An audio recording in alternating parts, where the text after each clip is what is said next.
ফজরের পরে সালাম ফিরিয়ে কারো সঙ্গে কথা না বলে এই দোয়াটি 100 বার পড়েন, দুনিয়া আপনার পায়ের নিচে মাথা নত করতে বাধ্য হবে ইনশাআল্লাহ। আল্লাহ রাজত্ব দান করে দিবেন। আপনার অভাব অনটন, দুশ্চিন্তা, অসুস্থতা, পেরেশানি, সন্তান কথা শুনছে না, কোনো কিছুতে উন্নতি নাই, বিদেশে গিয়ে আটকা পড়েছেন, দেশে আসতে পারছেন না, আল্লাহ সব দোয়া আপনার কবুল করে নেবে যদি আপনি করতে পারেন। আল্লাহর উপর ভক্তি ভরসা রেখে আপনি আমল করুন না, আল্লাহ তাআলা অবশ্যই রিজিক খুলে দেবেন।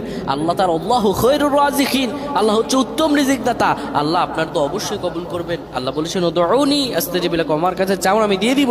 এই কথাগুলো তোমরা শেয়ার করে দিবা, ফ্যামিলি সবার কাছে শেয়ার করবা। তুমি আমল না করো সওয়াব পাবা যদি তোমার একটা কথা অন্য কেউ শুনে আমল করে। তো আমার প্রিয় ভাইরা, ফজর নামাজের পরে নবীজি কখনো এই আমলটা ছেড়ে দিতেন না।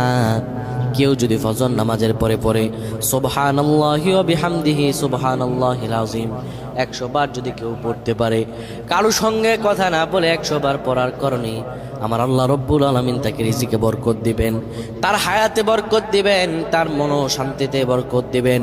আল্লাহ রব্বুল আলামিন তাকে এত পরিমাণে দয়া করবেন, না করে সওয়াব পেয়ে যাবেন। সুবহানাল্লাহ, কত সুন্দর ইসলাম, সুন্দর।